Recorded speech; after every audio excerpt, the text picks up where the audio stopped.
Okay, అంటే మనకి ఇప్పుడు మనం రే ఆప్టిక్స్ని ఎప్పుడు దాకా తీసుకోవాలి, జామెట్రికల్ ఆప్టిక్స్ని ఎప్పుడు దాకా, అంటే లైట్ అన్నది రే లాగా ఎప్పుడు ట్రీట్ చేయాలి, లైట్ అనేది వేవ్ లాగా ఎప్పుడు ట్రీట్ చేయాలి అనేది మనకు క్లారిటీ అనేది ఉండాలి. సపోజ్ మనము ఇది ఫార్ములా ఏదైనా ఒకటి అప్లై చేద్దాం. సపోజ్ మనకి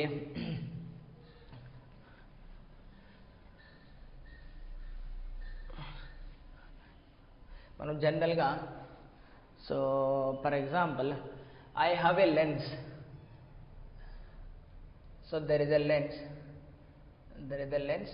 and there is a screen అని పెడదాం అనుకుందాం. The light is coming from here and incident here and ఎక్కడ మనకి ఇమేజ్ వస్తుంది అనుకుందాం. అంటే ఎంత దూరం లైట్ ట్రావెల్ చేయాలి, what is that distance we need to calculate here. What is that distance will be up to which we can see here. So let's say this maybe aperture size will be approximately 3 mm అనుకుందాం. అంటే effect that 3 mm అంటే approximately 0.3 cm చిన్న lens తీసుకున్నామని, అంటే even చాలా చిన్న lens అని. ఇక్కడ వాడుతున్నటువంటి wavelength of light let's say for example ఏదో ఒకటి నానోమీటర్స్లో 500 నానోమీటర్స్, అంటే విబ్జిఆర్లో ఏదో ఒక కలర్ తీసుకుందాం. So let us calculate that ZF. So ZF will come as మనకేమొస్తుంది b² అంటే 3 × 10⁻³ కదా, ఎంఎంస్లో ఉంది. అంటే 3 × 10⁻³ whole square divided by wavelength of light lambda will be 500 nanometers into 500 10⁻⁻7 9 -9 nanometres. అంటే అక్కడ ఏమొస్తుంది మనకు మిల్లీమీటర్స్ 700 500 ఉంటాయి. చెప్పేప్పుడు ఏమొస్తుంది -6 వస్తుందా, ఇది -9, అంటే మళ్ళీ 2 పోతుంది. అంటే ఇది -7 -6 అంటే అక్కడ ఎంత వస్తుంది, ZF will be equal to 90 వస్తుందా, 90/5 అంటే ఎంత వచ్చింది 18 మీటర్. అంటే up to 18 meter no problem. If it is goes beyond 18 meters then there is a diffraction, that is spread of light will come. So మనం జనరల్గా డీల్ చేసేటివి ఏవైనా సరే ఇంతకన్నా దూరం ఉండవు, 18 మీటర్స్ కంటే ఎక్కువ దూరం ఉండవు. సో కాబట్టి విల్ నాట్ ఫైండ్ దట్, అంటే ఇంత చిన్న లెన్సులు కూడా ఉండవు మనకి, ఇంత చిన్న లెన్సులు కూడా ఉండవు. For example a lens of for example 3 mm కంటే 3 మీటర్స్ తీసుకున్నాం అనుకో. Let us think of a 3 meters. 3 meter తీసుకున్నప్పుడు ఏమొస్తుంది, ఇది రాదు, ఇక్కడ ఇది పైకి పోతుంది. 3 మీటర్ అంటే దాని మీనింగ్ ఏంటి, 3 × 9 9/5 అంతే కదా, 9/5 × 10⁻⁻7 అనే విధంగా పైకి వెళ్తుంది. 9/5 అంటే ఇంకా చాలా ఎక్కువ డిస్టెన్స్ వస్తుంది, అంటే మన 3 మీటర్స్ ఉన్నటువంటి లెన్స్ని తీసుకోంలే. జనరల్గా మనం తీసుకున్న లెన్సులన్నీ ఇంత ఉంటే దాని మీనింగ్ ఎంత ఉంటుంది, అప్రాక్సిమేట్లీ 2 సెంటీమీటర్స్ అట్లా ఉంటుంది. లేదా 3 సెంటీమీటరే తీసుకో. సెంటీమీటర్ తీసుకుంటే ఇక్కడ ఏమొస్తుంది, 10⁻⁻2 వస్తుంది. -2 అంటే -4 వస్తుంది. అంటే ఇంకా చాలా వస్తాయి, ఇంకా 2 జీరోలు వస్తాయి. And will not notice it. అందుకనే దాన్ని స్పెషల్గా ట్రీట్ చేయాలి. That is wave length of the light is comparable with the size of, అంటే ఫర్ ఎగ్జాంపుల్ ఇప్పుడు ఇక్కడ ఈ 2 కంపారబుల్ అయిపోయినాయి అనుకో. అంటే B ఒక 2 λ2 అని తీసుకున్నాం అనుకుంటే 4/2 దట్ ఈస్ 2 వస్తుంది. అంటే Z = 2, అంటే ఏదో 2 సెంటీమీటర్స్ అనుకున్నాము. అంటే నేనేమని తీసుకున్నా ఇప్పుడు స్లిట్ సైజ్ ఎంత తీసుకుంటానంటే లెట్స్ సే 500 నానోమీటర్స్ లేదా 300 నానోమీటర్స్ తీసుకో, లేదా నానోమీటర్స్ తీసుకో. ఇక్కడ 3 నానో తీసుకున్నాం అనుకో. ఇక్కడ 3 నానో అంటే ఏమవుతుంది నీకు, అప్పుడు నానో కూడా అవసరం లేదు, నువ్వు మైక్రో తీసుకో చాలు. ఈవెన్ మైక్రోమీటర్ అంటాం కదా, 3 మైక్రోమీటర్స్ తీసుకో. అంటే 10⁻⁻6 వస్తుంది. -6 హోల్ స్క్వేర్ -12 -12 అంటే ఇక్కడ నుంచి పైకి పోయేసరికి ఏమవుతుంది నీకు, -12 + 7. అసలు ఇంకా కష్టమవుతుంది, మైక్రోకి కష్టమైపోతుంది కదా. మిల్లీ కూడా అవసరం లేదు, మైక్రో కంటే ఇంకా 10⁻⁻6 అంటే కష్టమవుతుంది ఇంకా. అంటే అప్పటికే స్ప్రెడ్డింగ్ తక్కువ దూరం ఉంటుంది, కొద్దిగా బయటికి పోగానే అప్పుడు ఏమొస్తుంది ఆన్సర్, ఇక్కడ 10⁻⁻12 -7 బయటకు వెళ్తే 10⁻5 వస్తుంది. 10⁻⁻5 కదా, 10⁻⁻5 అప్రాక్సిమేట్లీ 1 మైక్రోమీటర్. అంటే లైట్ 1 మైక్రోమీటర్ దూరం పోయిన తర్వాత నుంచే మనకు స్ప్రెడ్డింగ్ అనేది కనిపించేస్తుంది. అంటే డిఫ్రాక్షన్ ఎలిమెంట్స్, అంటే డిఫ్రాక్టింగ్ ఫినామినా అనేది ఎప్పుడు ఇంపార్టెంట్ అయింది మనకు, when it has a small size. అంటే లైట్ నానోమీటర్లో ఉన్నప్పుడు బి కూడా నానోమీటర్లోకి రావనవసరం లేదు, మైక్రోమీటర్కి వచ్చినా చాలు, కంపారబుల్ అయిపోతుంది. అంతేనా. ఇక్కడ ఏంటంటే ఇది మిల్లీమీటర్లో ఉండి ఇది నానోమీటర్లో ఉండడం వల్ల లార్జ్ డిఫరెన్స్ ఉంది, కాబట్టి నీకు అక్కడ స్ప్రెడ్డింగ్ అనేది కనపడలే. So whenever it also becomes micrometers, then will notice the spreading. అందుకనే whenever the light is of comparable wavelength with respect to the dimensions of the geometrical element, that is diffracting element, అప్పుడు we notice that కి wave optics, wave అనే nature కనిపిస్తుంది. అంతవరకు wave nature కనిపించదు మనకు. ఓకేనా? Then will get only ray, light straight లైన్స్లో వెళ్తుంది, రే టైప్ ఉంటుంది. So let us see what is so called limit of resolution. అంటే ఇప్పుడు మీరు మామూలుగా యూట్యూబ్లోకి వీడియో చూస్తున్నారు, నా క్లాసెస్ యూట్యూబ్లో చూస్తున్నారు అనుకుందాం. మీరు 480pనా 720pనా 1080pనా పెట్టుకుంటారు. What it makes from for example 360p ఒకటి ఉంది పిక్సెల్స్, 480p ఒకటి ఉంది, 720p ఒకటి ఉంది, ఇంకోటి ఏముంది 1080. Then what it difference? క్లారిటీనా?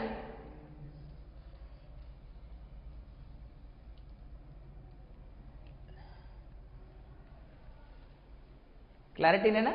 Suppose నేను x² రాసింటా, 360pలో చూసేటప్పుడు కనపడింది, x కనపడేది కానీ పైన స్క్వేర్ ఉందా, క్యూబ్ ఉందా, 4 ఉందా, క్లారిటీ ఉండదు. 480లో పెడతారు, క్లారిటీ వస్తుంది. ఓకేనా? నేను మళ్ళా x² పెట్టి పై y పెట్టింటే ఇంకా చిన్నగా ఇట్లా y, అప్పుడు 480 కూడా క్లారిటీ ఉండదు. అప్పుడు మీరు ఏం చేస్తారు, 720p పెట్టి చూస్తారు, will get the more clarity. అంటే our eye is unable to resolve that there is a power is there, then again power is there. అంటే మన ఐ చూడలేకపోతుంది అన్నట్టు. Our eye is unable to discriminate, అక్కడ రెండు ఉన్నాయని చెప్పలేకపోతుంది అన్నట్టు. These are how many fingers అంటే దీస్ ఆర్, దూరం నుంచి చూస్తే ఏమొస్తుంది మనకు, ఒకే ఫింగర్ లాగా కనిపిస్తుంది. అంతెందుకు, ఇప్పుడు మామూలుగా మనము ఒక బస్ కోసం వెయిట్ చేస్తున్నాం హైవేలో అనుకుందాం, హైవేలో బస్ కోసం వెయిట్ చేస్తాం, ఎక్కడో దూరం నుంచి ఒక వెహికల్ వస్తుంది, అది 2 వీలరా 4 వీలరా రికగ్నైజ్ చేయగలమా? చేయలేం. ఒకే లైటే కనిపిస్తుంది మనకు, అక్కడ ఏదో వస్తుందిరా ఒక్క లైటే అని. When it passes through us, అంటే దగ్గరకు వచ్చే కొద్ది ఏమవుతుంది, అక్కడ అంతవరకు ఇట్లా రెండు ఒకే దగ్గర ఉన్న కనిపించింది, దగ్గరకు వచ్చే కొద్ది ఏమవుతుంది, ఇలా వస్తాయి. అంటేనా that is call the limit of resolution. దాన్ని మనం ఏమంటామంటే రిజల్యూషన్ అని అంటాం. సో క్లాస్ అయితే బాత్ కర్నా క్యా? Okay. So limit of resolution గురించి అర్థమైంది కదా. So there is a situation will be like this. 2 lights ఉన్నాయనుకుందాం, మనకు 2 లైట్స్ కనిపించవు, ఒక లైటే కనిపిస్తూ ఉంటుంది. When it comes like this, దాని లిమిట్ ఆఫ్ రిజల్యూషన్ అని అంటాం. అంటే ఒక సర్టైన్ వరకు, అప్పుడు మనం చూడలేనప్పుడు ఏం చేస్తాం, మనం మ్యాగ్నిఫైర్ తీసుకుంటాం. For example vernier calliper screw గేజ్లో రీడింగ్స్ చూడండి రా నాయన అన్నాం అనుకో, మీరు రీడింగ్స్ చూడలేరు, చిన్నగా ఉంటాయి వెర్నియర్ కోయిన్సిడెన్స్ కానీ. అప్పుడు ఏం చేస్తారు, మ్యాగ్నిఫైర్ పెట్టి చూస్తారు. అప్పుడు మ్యాగ్నిఫైర్ ఏం చేస్తుంది, ఆ చిన్నగా ఉన్నదాన్ని కూడా పెద్దగా చేసి చూపిస్తుంది. అంతేనా? సో అంటే ఆ మ్యాగ్నిఫైర్కి రిజాల్వింగ్ పవర్ ఎక్కువ ఉంది విత్ కంపేర్డ్ అవర్ ఐ. మన ఐ సపరేట్ చేయలేకపోతుంది. రిజాల్వ్ చేయడం అంటే ఏంటి, జస్ట్ రిజాల్వ్ ద ఇష్యూ అంటే సపరేట్ చేయడం అన్నట్టు, అంతే కదా, క్లియర్ చేయడం అన్నట్టు అంతే. For example there is a device, SLSL lens అనుకుందాం. Let's say there is a source S1 here and there is a source S2 here. No problem, దీని ఇమేజ్ ఇక్కడ ఫామ్ అవుతుంది, దీని ఇమేజ్ ఇక్కడ ఫామ్ అవుతుంది. అసలు ప్రాబ్లం ఏది, వెల్ రిజాల్వ్డ్. 2 ఆబ్జెక్ట్స్ ఉన్నాయని చెప్పేస్తాం, well resolved. Now let us take a lens. Now bring them close, దగ్గర తీసుకురా. దీన్ని ఇక్కడ తీసుకొచ్చి దగ్గర తీసుకొచ్చిన S1, దీన్ని ఇక్కడ తీసుకొచ్చిన S2.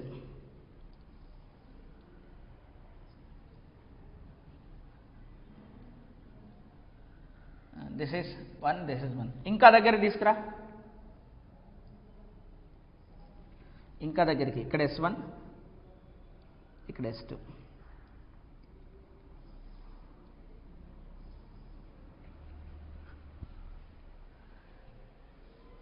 Unresolved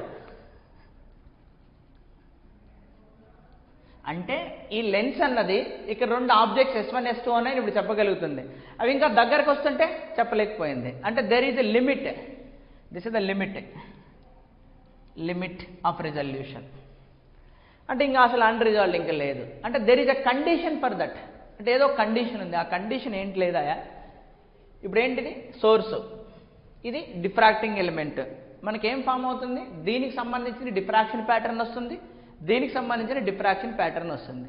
so what type of will be like ఇలా central bright, then second central bright, then ఇలానైనా మనకు ఫామ్ అయ్యేది.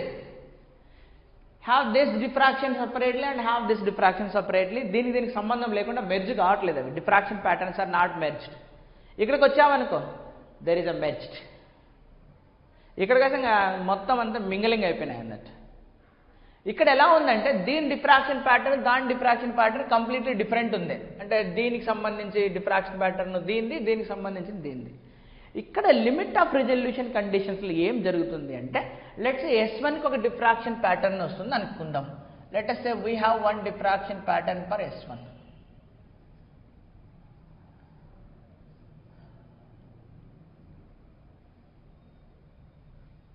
This is the central bright. ఇవి ఎడ్జెస్, ఇది ఎడ్జెస్.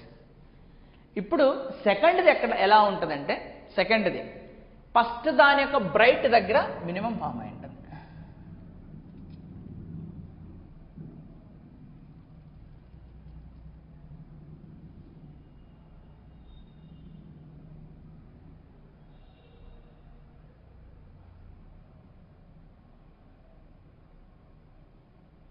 అంతే.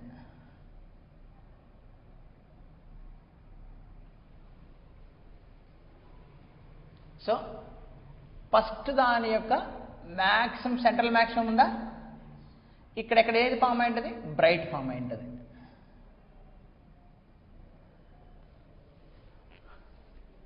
అంతేనా? అంటే దాని మీనింగ్ ఏంటంటే ఫస్ట్ సోర్స్ యొక్క మ్యాక్సిమం ఎక్కడైతే అక్కడ ఉంటుందో సెకండ్ సోర్స్ వల్ల అక్కడ మినిమం ఉంటుంది. అంటే డిస్కుల ప్రకారంగా ఆలోచిద్దాం. ఫస్ట్ దాని యొక్క బ్రైట్ డిస్క్, ఫస్ట్ దాని యొక్క bright disc, okay, no issues. This is the bright disc of first one and that is. ఇప్పుడు సెకండ్ది ఇక్కడ దూరంగా ఉంటే నో ప్రాబ్లం, ఇలా దగ్గరికి వస్తున్నాయి. లాస్ట్ ఎక్కడంటే సెకండ్ బ్రైట్ యొక్క పెరిఫెరీ ఫస్ట్ దాని యొక్క సెంటర్ గుండా పోవడం, లేదా ఫస్ట్ దాని యొక్క పెరిఫెరీ సెకండ్ దాని యొక్క సెంటర్ గుండా పోవడం. అంతేనా దాని మీనింగ్? ఫస్ట్ దాని యొక్క బ్రైట్ దగ్గర సెకండ్ దాని యొక్క డార్క్ ఫామ్ అవ్వాలి. అంటే ఇది ఫస్ట్ దాని యొక్క బ్రైట్ ఎక్కడ ఉంటుంది, ఇది సెకండ్ దాని యొక్క డార్క్ ఫామ్ అవ్వడం అంటే ఏంటి? పెరిఫెరీ ద డార్కే కదా. ఇంకా అలాంటి డిస్టెన్సెస్ వరకు రిజాల్వ్ చేయగలం, ఆ తర్వాత రిజాల్వ్ చేయలేం. ఇంకా మీరు చెప్పేది ఎక్కడ రిజాల్వ్ చేయలేం కదా. ఇక్కడ ఇంకా సపరేట్, ఇవి డిస్కులు సపరేట్. ఇక్కడికి వచ్చేసరికి ఏమైంది? అది ఒక దాని డిస్క్ మీద ఇంకోటి పడిపోయింది. We cannot resolve it. Any device will resolve up to hear, beyond this it cannot. అంటే ఇంతకన్నా దగ్గరకు వస్తే అది చూడలేదు. అంటే నీ ఇష్టం. ఇప్పుడు డిస్టెన్స్ అన్నా చెప్పు, లేదా ఈ యాంగిల్ అన్నా చెప్పు, ఏదైనా సరే నీ ఇష్టం. ఈ డిస్టెన్స్ అయినా ఓకే, ఈ యాంగిల్ అయినా okay. If it comes even lesser angle it is unable to resolve. If it comes lesser distance it is unable to resolve. అంతేనా? ఇప్పుడు స్టార్స్ని చూస్తున్నాం అనుకో, వాట్ మ్యాటర్స్? రెండు స్టార్లు ఉంటాయి, star S1 and star S2. Telescope పెట్టుకొని చూస్తాం, స్టార్ S1 కనపడింది, మళ్ళీ టెలిస్కోప్ని ఇలా తిప్పితే స్టార్ S2 కనపడింది. అట్లా కాకుండా రెండు ఒకటే కనిపించినాయనుకో, ఆ telescope waste telescope. It is unable to say that కి దేర్ ఆర్ టూ స్టార్స్. అప్పుడు ఇంకా ప్రిసిషన్ ఉన్నటువంటి టెలిస్కోప్ తీసుకుంటాం, ఇంకా రిజల్యూషన్ ఎక్కువ ఉన్న టెలిస్కోప్ తీసుకుంటాం. అప్పుడు టెలిస్కోప్ ఏడుంది మరి, ఇప్పుడు ఓన్లీ ½ డిగ్రీ తిప్పురా ఇంకోటి కనిపిస్తుంది. ఎందుకు? ఇంతకు ముందున్న టెలిస్కోప్ ½ డిగ్రీ రిజల్యూషన్ లేదు దానికి, ఇప్పుడు దీనికి ½ డిగ్రీ ఉంది. కొన్నింటికి ఇంకా 1/4 డిగ్రీ ఉంటుంది, ఇంకా రిజల్యూషన్స్ ఎక్కువ ఉంటాయి. Microscope best example. So it can't say that కి how many legs are there for an ant. ఇంకో మంచి మైక్రోస్కోప్ పెట్టామనుకో, ఇట్ క్లియర్లీ సేస్ దట్ కి యాంట్ లెగ్కి మధ్య ఇంత సైజ్ గ్యాప్ వస్తుంది. The high resolving power.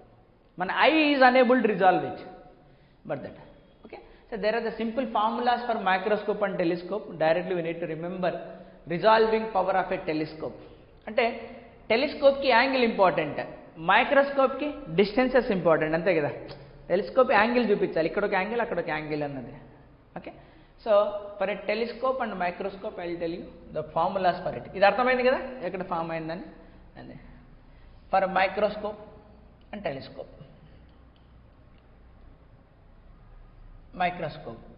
So resolving power is defined as 1 by that distance that we can resolve between the two objects. అంతే కదా, reciprocal of the distance. More is the resolving power అంటే ఏంటంటే ఎక్కువ resolving power ఉందంటే తక్కువ డిస్టెన్స్లో ఉన్నటువంటి two ఆబ్జెక్ట్స్ని చెప్పగలదు అని, అంతే కదా. Resolving power is defined as the reciprocal of the distances that can be just resolved. So there is a direct formula for that I will write you that expression finally for you. That is, resolving power will be 2 mu sin theta divided by lambda. What is that theta will be? Mu is a, అంటే ఇప్పుడు మనం ఆబ్జెక్ట్ని చూసేదాన్ని objective lens అని, అయిందాన్ని I piece అని అంటాం కదా. ఇప్పుడు ఆబ్జెక్ట్కి దగ్గరగా ఉంటుంది కాబట్టి దట్ ఈస్ ఆబ్జెక్టివ్ లెన్స్ అని అనాలి మనం. Okay, then I will write what is theta. Theta is the angle subtended by either S1 or S2 with respect to the, ఇప్పుడు మైక్రోస్కోప్లో మనకి ఇది ఉంటుంది, there is here, then there is object here, either S1 or S2 మన ఇష్టం, ఇది S1 అయినా కావచ్చు S2 అయినా కావచ్చు. This angle, this is the angle it is. Theta is the angle subtended by either S1 or S2 or midpoint of S1 and S2. Then what is mu here? Mu is the refractive index of medium between S1 and S2 and the lens. Refractive index of the medium. So mu is the refractive index of medium.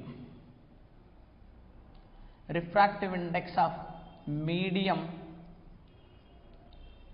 between lens and objects. ఏమి అర్థమవుతుందా? లెన్స్కి ఆబ్జెక్ట్కి మధ్యలో. అందుకనే ఏం చేస్తారంటే vacuum air పెట్టడం కంటే కొద్దిగా oil fill చేస్తారు దాంట్లో.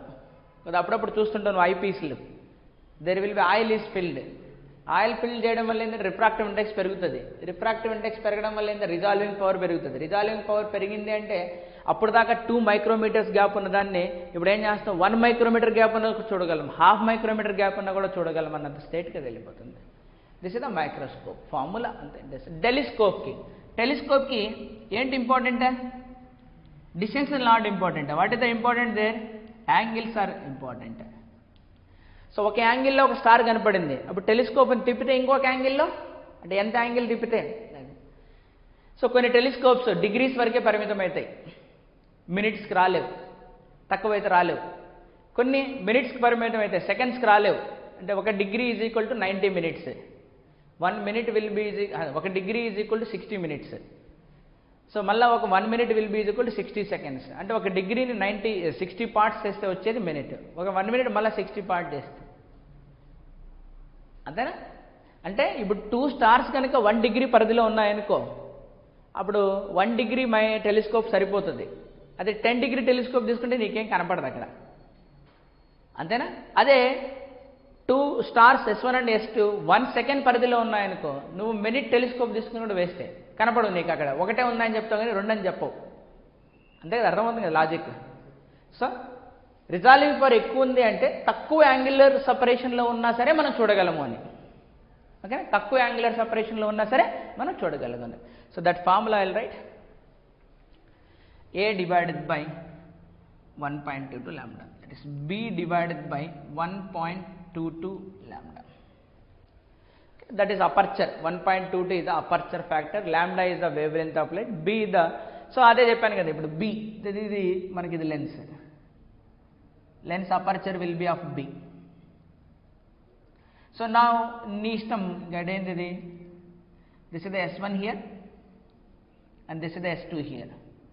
ఈ angle, this is the angular separation delta theta మనకు కావాల్సింది. అదేనా angular separation. So star S1 చూసావు, మళ్ళీ 1/2 డిగ్రీ తిప్పితే స్టార్ S2 వచ్చింది, లేదా 1 డిగ్రీ తిప్పితే వచ్చింది, లేదా 1 సెకండ్ తిప్పితే వచ్చింది. ఓకేనా?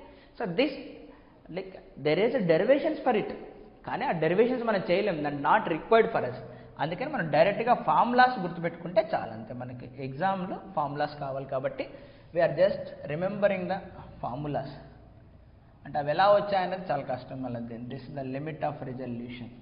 సో లిమిట్ ఆఫ్ రిజల్యూషన్కి this is known as a Rayleigh criteria, name of a scientist. So Rayleigh criteria అంటారు దీన్ని. Rayleigh criteria condition. What is that Rayleigh criteria? We can resolve up to maximum of one diffraction pattern falls at the minimum of other diffraction pattern, or otherwise airy disk of one passes through the airy disk center of other airy disk. అంటే అది passes అవుతుంది కదా ఇప్పుడు, it passes through the center of other, అంటే the periphery of the second airy disk falls on the center of first airy disk.